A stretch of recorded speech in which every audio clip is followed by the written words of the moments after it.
We are rural women. We are strong. We're ambitious. We're leaders. And we inspire. Some of us are mothers and caregivers, partners, workers and community members, friends. And we don't do it alone. We seek community, connection, and representation of people like us. 100 Rural Women plants that seed. We aim to cultivate a community that empowers rural women and lifts one another up. Welcome to our Spotlight series, where we interview amazing women who are making a difference for rural communities across Minnesota, because we believe that women like you deserve a spotlight.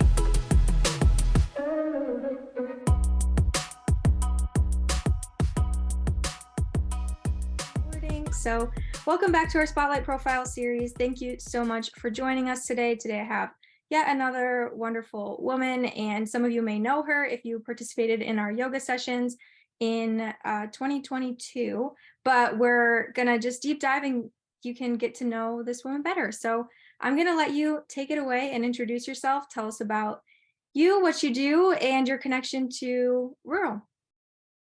Thank you so much. Yeah, my name is Alisa Benson, and I am a newly elected member of the City Council in the city of Orono, where I live, which is west of the Twin Cities, about 20 minutes. And we're a smaller town, about 8,500 people or thereabouts. And I was elected in this latest city council election. And this is a really new adventure for me, and I'm having just a great time with it. So this new adventure kind of builds upon some things I've done in the past, including my yoga practice, which is how I got involved with 100 Rural Women. It was last year that I was a yoga instructor working in the Twin Cities and connected with your organization and began teaching some Zoom online wellness courses as part of your wellness offerings. And it was just an incredible experience. The mission statement of empowering women really spoke to me. And it's interesting because through that process and working with Teresa and some of your other staff, I myself felt more empowered to potentially try some new things. And it's just been a great process and a great evolution. And I'm just so pleased to be able to be with you today to talk about it. Well, we're really happy to have you. And I know that many women benefited from your sessions through our organization. And I'm excited to talk more about your recent election and what inspired you there. But first, I just want to kind of dive into what your connection with rural America is and what your background is. Sure. It's interesting because I was giving this a lot more thought. Because of this election, like I said, you when you're out talking to folks in the community, you really start to learn a lot more in depth about your community. And through that process, I shared some stories about myself, my upbringing, my parents, and all that kind of thing, because it's just a great way to connect. So I've thought a lot about this lately, and the answer to that question is rural America is really in my genes, in that both of my parents had their parents, or I should say my grandparents on both sides came from rural America. My father's parents grew up in a very small town in Oklahoma and moved west as part of the Great Depression to find work in a small town in Washington State. And my mother's parents, my mother grew up in a small town in Minnesota, Waterville, Minnesota. And I remember hearing stories from both my folks about some of the struggles, the unique issues that are part of a rural life, the connectedness of community, the financial aspects of living in a smaller town or community, and really that connection to the land. And that really, I think, although I didn't grow up in a small town, I'm from San Diego, California, which is not a small town, that history always resonated with me.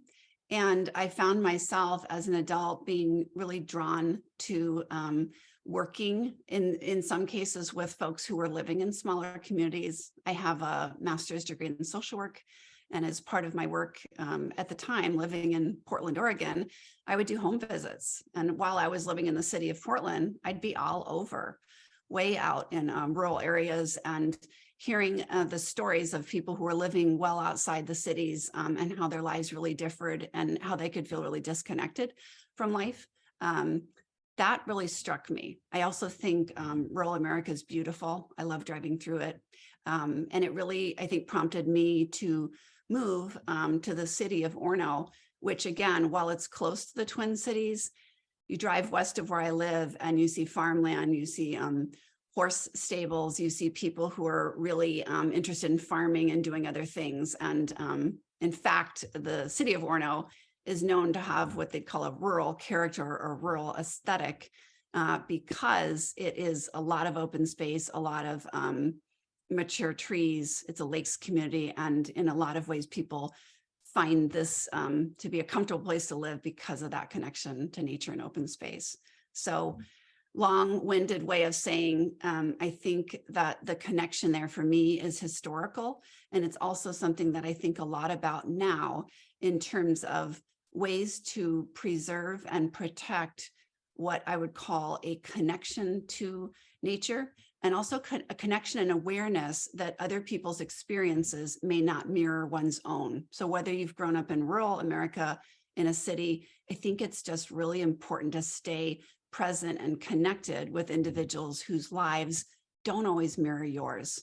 And that's just something I learned a lot about campaigning, that we all have different stories, and sometimes the assumptions that one community or another makes are not always true. So it's just good to be open. So that's Absolutely.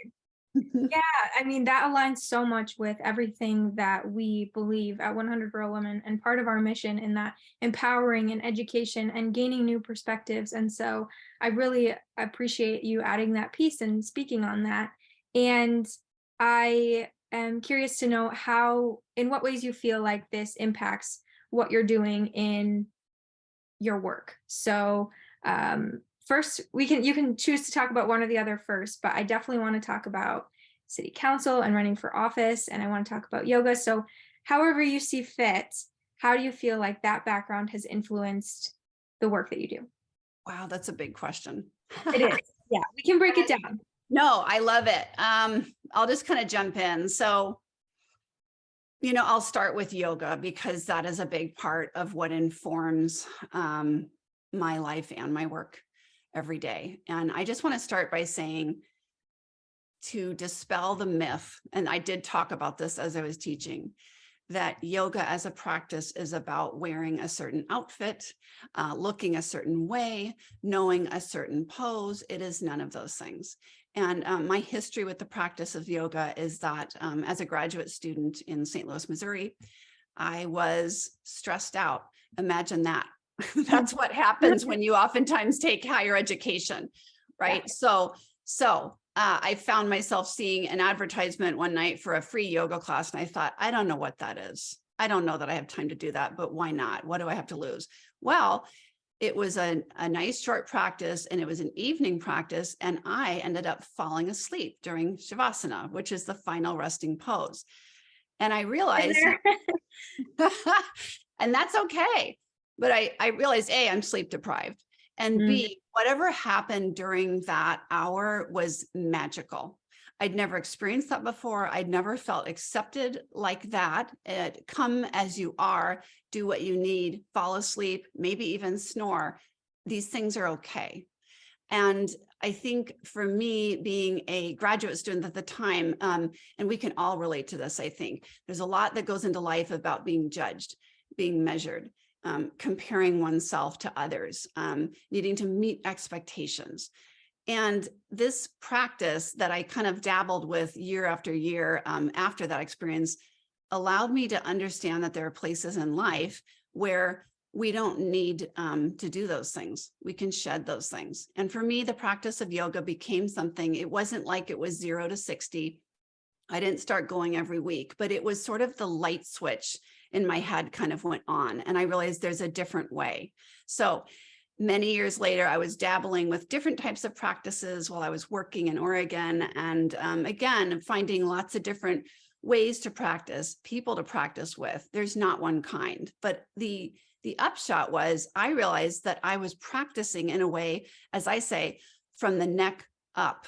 For me, it was a place that I lived in my head. The body would follow, but it was really the idea of coming and being present. And also the idea of when things get difficult in a practice, as they do in life, how am I handling that? Am I becoming discouraged or frustrated? Am I being kind to myself in the moment, or am I judging myself? And those sorts of questions were ongoing with me. And it was also one of the things that gave me strength off the mat. So a difficult practice may leave you feeling tired, and it also allows you to feel somewhat more clear. Because I think the world involves a lot of things that are fast-paced, confusing, multitasking, all those kinds of things. And the challenge and beauty of yoga is that it's you and your mat and the poses and the breath. And it can be scary at first because it's simple in a way. And we're used to flying around, doing lots of different things at once. And the practice of yoga is really about tuning into your true self. And being able to sit sometimes in the discomfort of what you're doing, knowing that it's okay, knowing that you're in a safe place. So I took this practice forward, and many, many years later, decided, after being the one to always stand around after class and ask lots of questions of the instructors, I decided finally to jump in and become certified to really understand more about what it was. And that said, I signed up for a program to get certified, and then the pandemic hit. So my class here in Minneapolis was the first ever to become certified over Zoom. So I took an entire 9-month course of yoga certification through this virtual means. And it was incredibly challenging and also rewarding, and allowed me to really connect with others during that process. It was great. How the practice informs where I am now is that, again, the practice of yoga is shedding what we don't need. Maybe you hear that if you've ever attended a class, letting go of things that no longer serve us. And for me, some of that was those thoughts of judgment, those thoughts of what if I lose the election? What if I don't have an answer to a constituent's question? And really allowing myself permission to be human through that process, permission to not always have the answers, to allow myself to challenge that judgment voice and say, hey, you know what? I'm doing my best. I'm here with good intentions. My intention is to serve and to listen. And that's enough right there. So with city council, these worlds in a way are, I wouldn't say incompatible, but that's challenging. Yoga is about being vulnerable. And that's a tough place to live in when you're on a campaign. Vulnerability is tough for all of us. It's especially tough when you're being potentially criticized or challenged. So I really found myself in that process of running for council and kind of walking a tightrope in terms of being open to people I met and people I was working with, but also having a sense of when I needed to protect myself. And it's just a balance. Yoga is about balance. Life, ideally, is about striking a balance in what we do. As part of my yoga teaching, I know I met Teresa Kittredge, who's wonderful, and she has a long history in service in many different ways. We talked about the fact at the time last year I was serving as a park commissioner, or an alternate to the park commission in Orono. And through that process of seeing how government worked, seeing that advisory role that I was in at the time, I really did come, and talking to Teresa, I really thought to myself, you know, this is something that I'm interested in. I'm interested in having less of an advisory role and really having more of a vote, really being one to lead in a different sense. And it was over last summer in talking to residents and in really kind of sitting with that I realized, you know, there's enough things going on in my community that I have an opinion about, that I feel like I can improve, and I want to do that. So it was that really that prompted me to run. The challenge for me is thinking I'm not somebody who's ever wanted to be the focus, as it were, of the attention, the scrutiny. And, you know, I reframed it in my mind and I thought, this is not about Alisa. This is about community. And I think when I sat with that and thought, this is not about me being somebody who has power or control, it's really about me being a vessel of service in my community and connecting people, listening well, and taking our community's thoughts forward to City Council. That's when I, as a professional advocate for many years, felt a lot more comfortable with that role. And the short story is that it worked out well. I got the highest vote count in our city. And I was really pleased. I was the only woman running. That was another factor, to be clear. We have that's huge. Yeah, we have a council of 5. And at the time last year when I was running, it was 4 gentlemen and 1 woman. And the other 2 candidates were both men. There were 2 seats available. There was 3 of us running, 2 men and then myself. And I talked a lot in my campaign about the fact that for a city of, 8,400 people or so, to have 1 council person who's a woman, when we have about 48% women in our city, I said, I don't know that that's reflective of our populace. And I was the only woman running. So it's not like there was a lot of choice, but I'll tell you, I met a lot of voters who said, I think it's important. I think it's important. I have daughters. Our high school and public school is right across the street from City Hall. And I talked a lot about that. What are our young women seeing in terms of leadership roles in the city of Orono when they look across the street at our city council? So I'm really pleased and proud to have been elected and to have the faith of our constituents put in me. So. Yes, congratulations. Yeah, and thank you so much.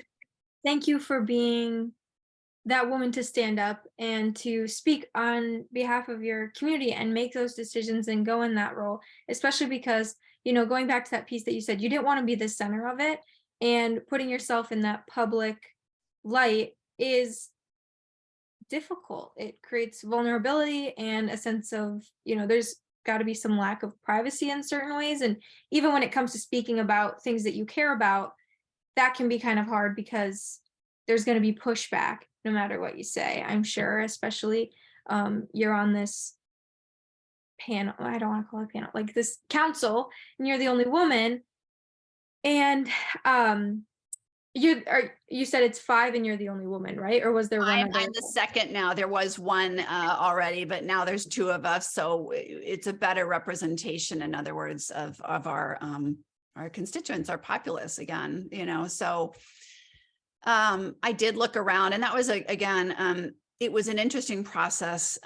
Like you said, the vulnerability piece. So I'd never run for office before. This was something new to me. And I would say I navigated that somewhat intuitively, but also somewhat, I listened a lot. And I think this is something that goes overlooked. I think oftentimes, and I would see this when I was door knocking, people would open the door and immediately think that I was there to tell them something about me, to speak on my platform. And they were typically surprised that I told them I was there to listen.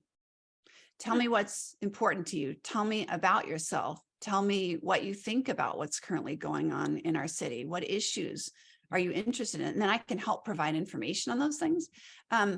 But I think that role, in other words, of thinking that this is, again, the Alisa show, and I'm going to take myself out there and promote myself or just my ideas, you certainly need to have an understanding of the issues.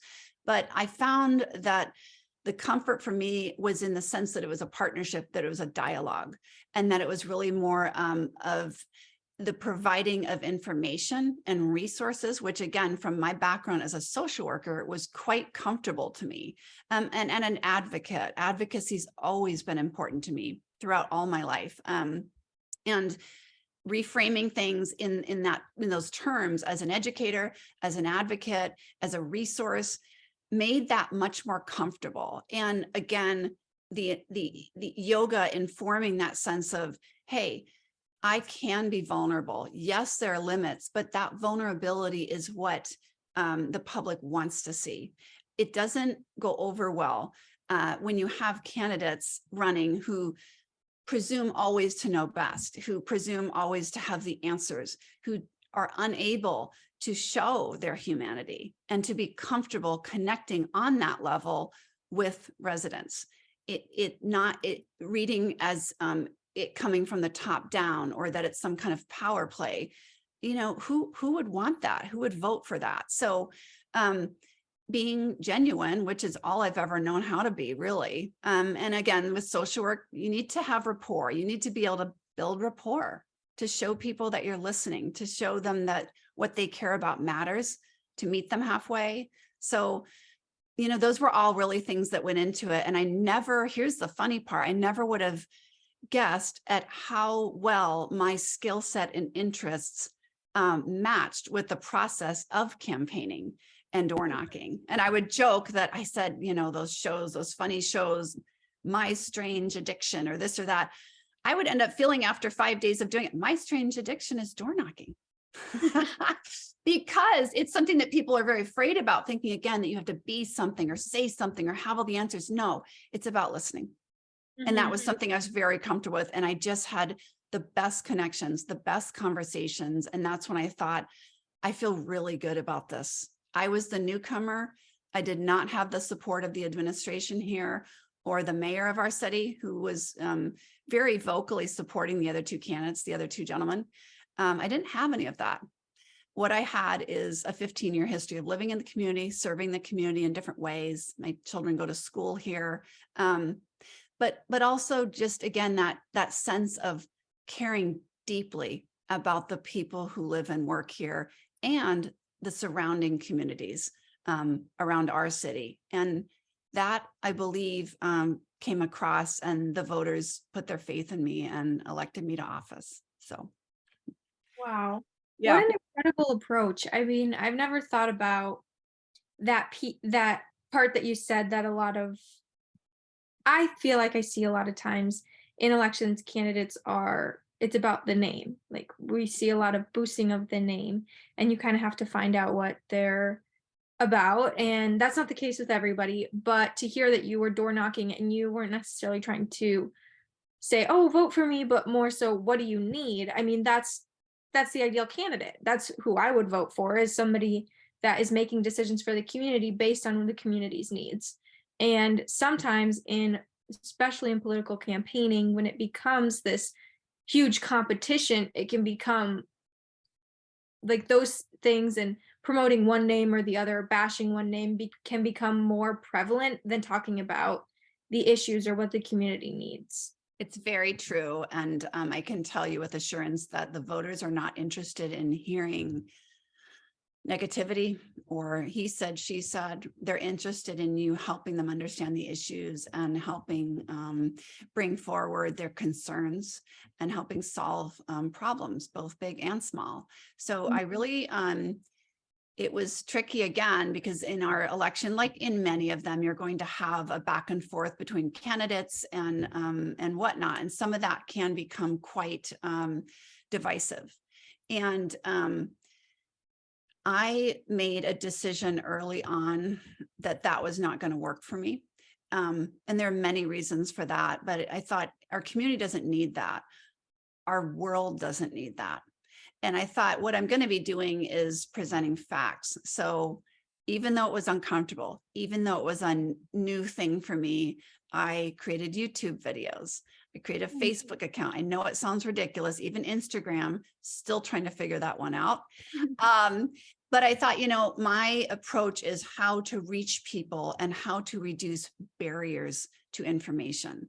Communication is very important to me, as is connection. And I thought, if you're the average person out there working, taking care of relatives, getting your kids to school, people have health concerns, financial concerns, the last thing that people should be burdened with is trying to figure out who they can vote for, what the platforms are. You want to reduce those barriers. So I thought, even Facebook has issues with you have to be a member, this kind of thing. And I realized, just some short YouTube videos on the issues, really short ones, just informing people about what was going on, who I am. I thought that would be a nice way to just simply connect.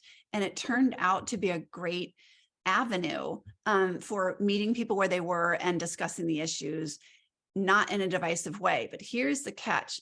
and one of my videos, I don't recall the name of it now, but it was something to the effect of, you know, yes, you can still be a leader and be a kind person. And I think what I heard door knocking, what I heard in the community is, oh, you know, if you're kind, if you approach people respectfully, that means you're weak.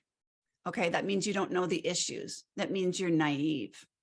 And it's far from the truth. So I started making videos about, let me tell you the facts. Let me tell you the facts about the representation that we have of women in our community. Did you think about that as a voter? Does that matter to you? And saying that we have one council member who's a woman is not a divisive issue. It's a fact.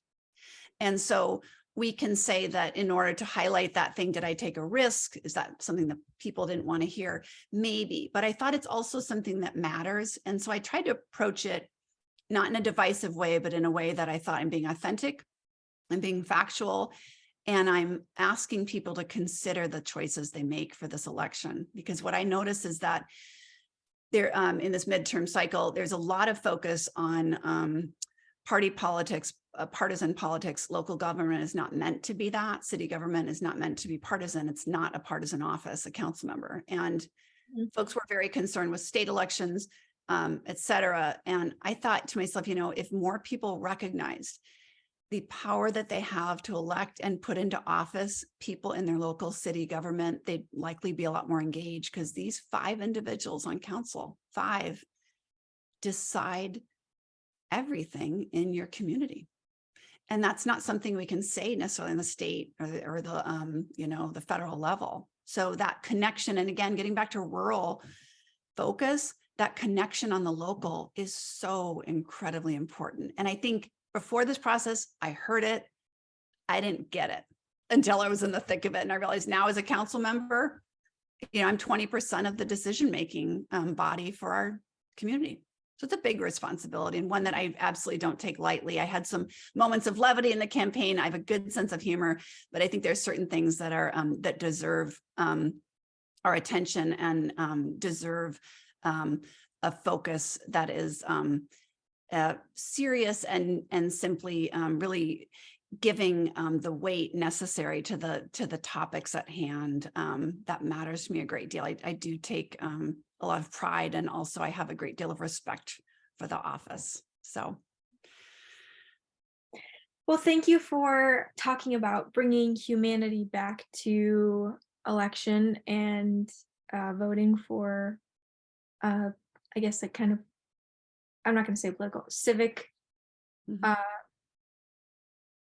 roles, because people that have always been represented don't think about the importance of representation. And so when we think about men voting, or even women voting, or, you know, however people identify, if somebody's always been represented, they don't think about that piece as much. And so going door to door and talking about these things openly can open people's eyes to how they vote in the future as well. And that's an impact that'll last beyond just this past election term. So thank you for doing that and for bringing that insight to people that maybe don't think about it just because they haven't had to. Absolutely. And I think that's something I do want to continue. I talked about that a lot in my campaign, is community engagement. That was something I talked about again and again and again, and it doesn't stop once you get elected. That's when the real work starts. And I'm thinking of a couple different situations with residents, where one gentleman longtime resident, who said he'd felt fairly invisible, fairly forgotten. And he said to me, you know, I'm going to vote for you, and please, if you get elected, don't forget about me. And I thought, you know, I will not do that. I think about him nearly every day. And those are the sorts of interactions that really bring it home to me, that we have not only an opportunity, but a responsibility as elected officials to reach out proactively to our community. And that is why this community engagement piece to me is so critical, whether it's surveying our public, whether it's attending public events. I talked about the idea, again, recognizing I didn't want it to be about me. I recognize that I am a representative for our city now. And so that informs my decisions to go to community events, be a visible presence, and somebody who actively seeks out residents, as opposed to saying, well, if you have an issue, call me. That's not the same messaging. So part of the beauty of, these online resources and this ability to connect virtually is that we do have the ability as a city to put out information and to put out opportunities to gather or invitations to connect to our constituents. And that's really important to me. And it's also something I really enjoy doing. So it's not, I don't have to have anyone twist my arm to go meet the public. It's that social worker, yoga teacher in me. That's, where do I show up? I'm happy to do it. All those background pieces Yeah. Prepared you to do this work. And this is a big undertaking to be doing, to go for this role and try to seek to meet the needs of an entire community and get to know people. And without a doubt, there had to have been some bumps along the road or disappointments or obstacles to overcome. Can you speak about one of them and how you pushed through? Oh boy. That is a great question. And I think it's interesting because when I think about a question like that, I think that what strikes me from the outset is that there could be so many. I think about being in high school and doing really poorly on a test and thinking at the time, this is it, I've flunked this course, now what? And that sense of awfulizing, that sense of taking something that may be true, maybe you didn't do your best or there's a bump in the road, but then taking that 6 or 7 steps down the road to say, because of that, now this is going to happen. And before you know it, you've snowballed into a really negative place. Mm-hmm. And certainly that type of thing has come up with campaigning. Early on, I can think, again, so many examples of issues that did not resolve easily. Technology, like I said, just trying to figure out how to connect with voters on an online platform, not my specialty. But here's what I'd say. For that question, rather than say, here's what I did, I'm going to talk about a general sense of how I approach difficulty, because I think while I can talk about one instance, it doesn't necessarily help somebody who's like, well, guess what? I'm not running for office. I didn't have a website that crashed or fundraising that was hard. For me, the process of encountering an obstacle, encountering something that challenges our sense that we're going to be okay in the moment or in the future, I try to stop. Because I think what I've noticed is a tendency in those moments to have awareness of what's happening, a tendency to say, okay, I'm starting to feel anxious, or I'm starting to feel overwhelmed. I'm starting to feel like there's nothing that's going to fix this. I've become very attuned to that, literally that physical sense, that emotional sense of danger or train wreck, whatever you want to call it, something that's really not going well, and saying, okay, I'm going to just pause. As I say, sometimes I used to do substitute teaching. I'd say, I'm going to hit the pause button right now in class. We're just going to pause for a minute.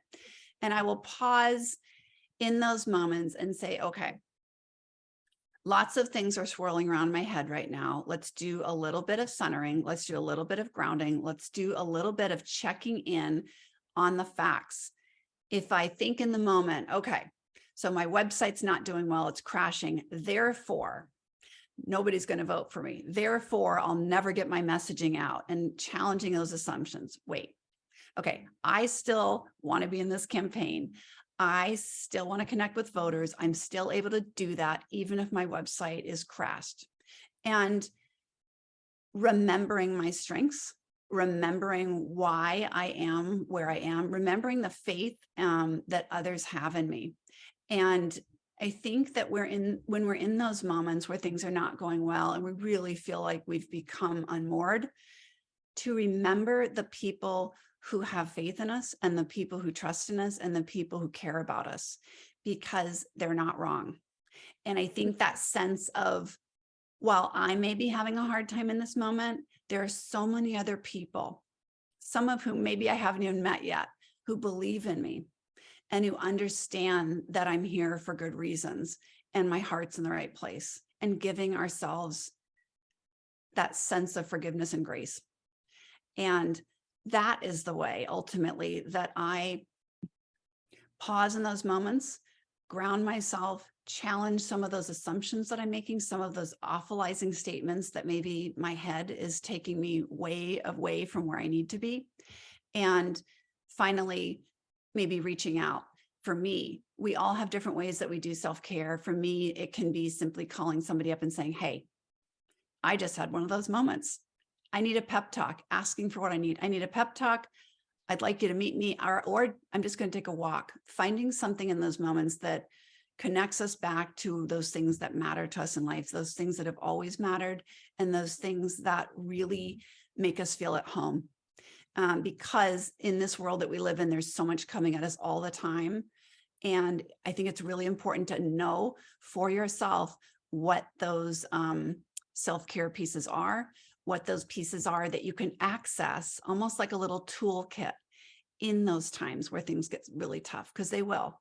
For some people, it's watching a funny movie or taking a walk, whatever they are. Have your toolkit, laminate it if you need to, put it on your desktop and say, these are the things when you're in that place.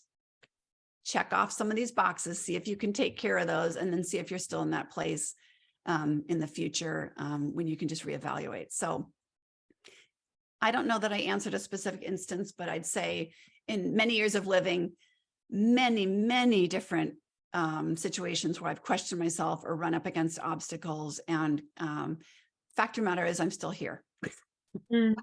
So I need to remind myself of that, or when I can't, have others who can. And through this election process, by being vulnerable, by showing people I don't always have all the answers, I have had more people than I can count tell me, I'm here for you. I will assist you. You can call me at any time. And it's been incredible that by showing that sense of I'm not perfect, I'm here to serve, my heart's in the right place, the response that I've gotten is truly incredible. So I know there's gonna be more bumps, but I always remind myself that I have a toolkit. Mm-hmm. So Alisa, if you could give a piece of advice to your former self, what would that be and why? You might have just kind of answered that in the last question.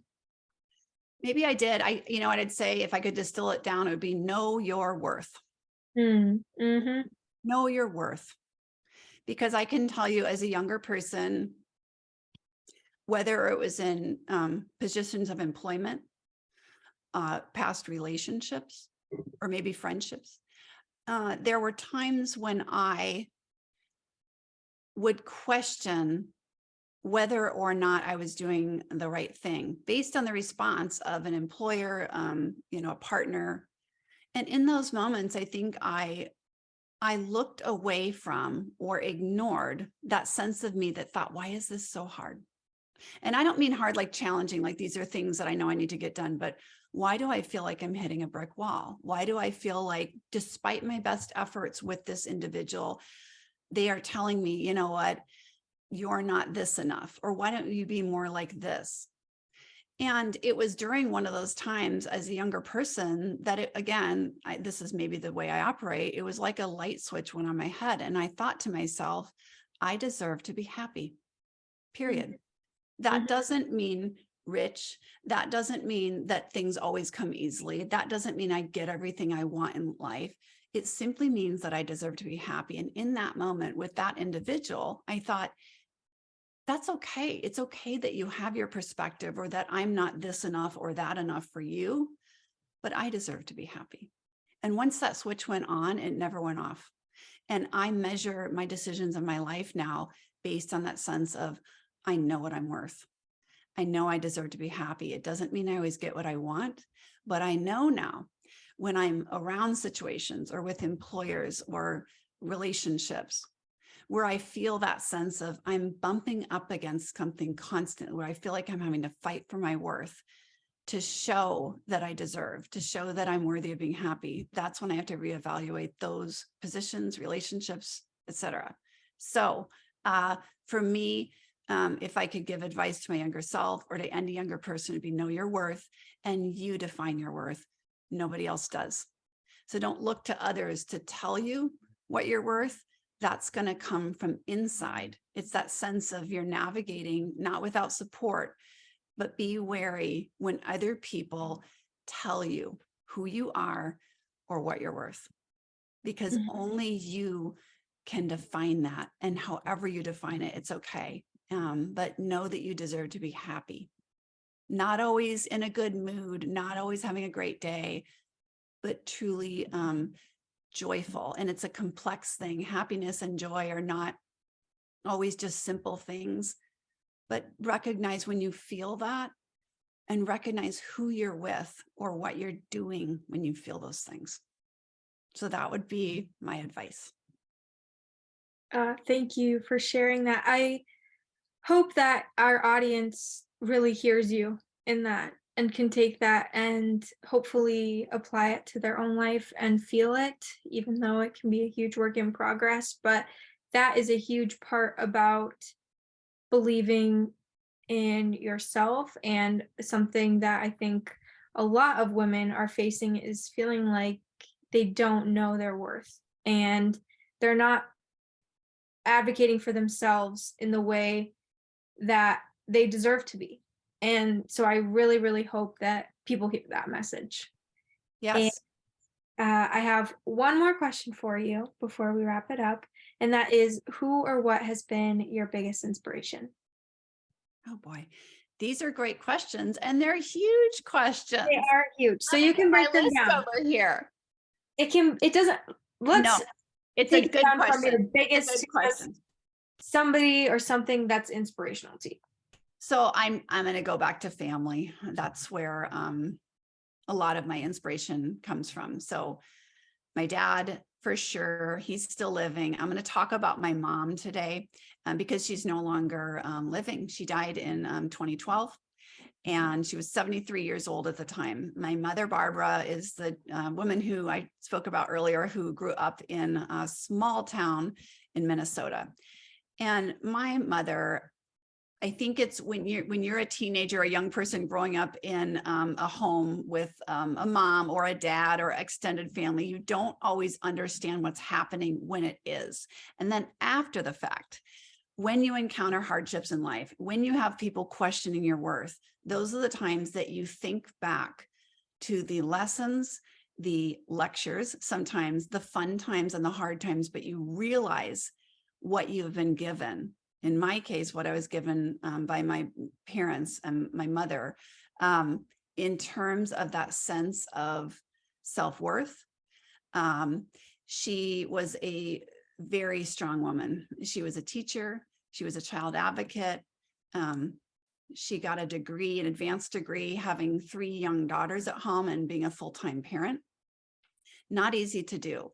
And again, at the time as a young person, I thought, well, she's typing on her typewriter. It's late at night. This was in the 70s, a long time ago. No MacBooks. But what is she doing? Why is she always writing things or talking on the phone to people?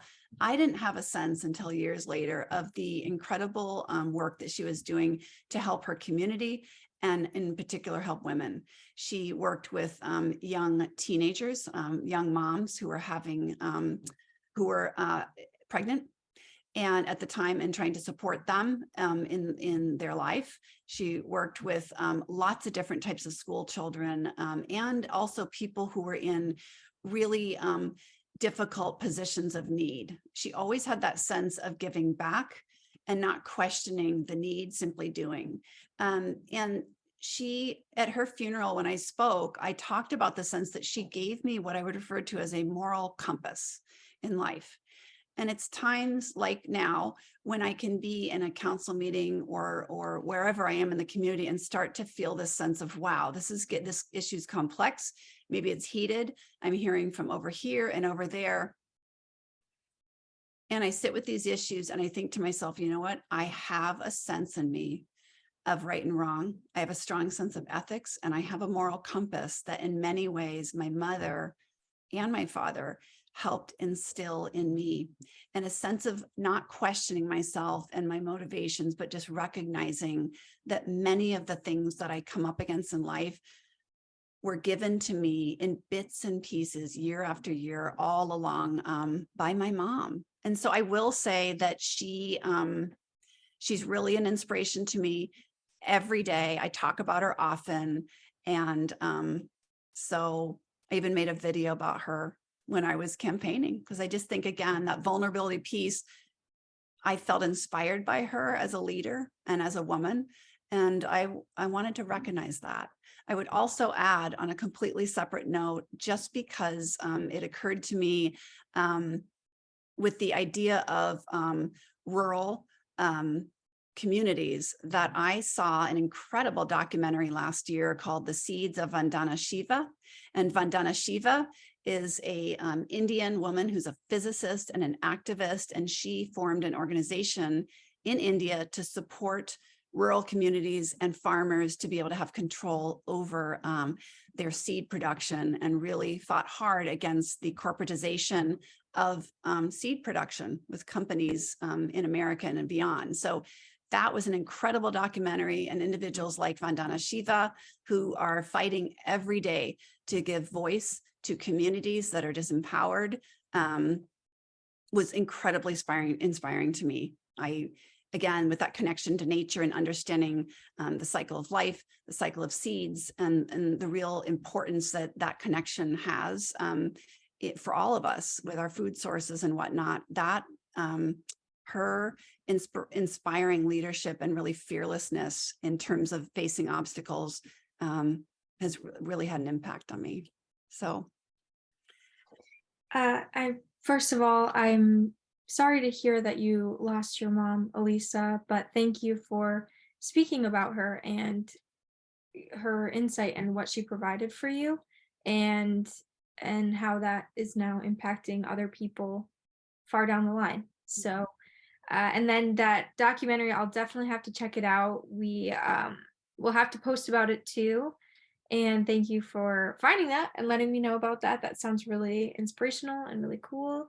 And lastly, thank you just for joining me today and for sharing all of your insight and experiences. And I am super excited to get it up on our website and for people to get to know you beyond being our lovely yoga teacher and everything that you're doing. I appreciate it so much. And thank you so much for this opportunity. It's been a pleasure speaking with you. And I am always available if anybody has questions or would like to connect. I enjoy that so much. So just know that my door is always open, and I always love to hear from folks if they'd like to know anything more about anything I've spoken about today. But thanks again for this opportunity. It's been great.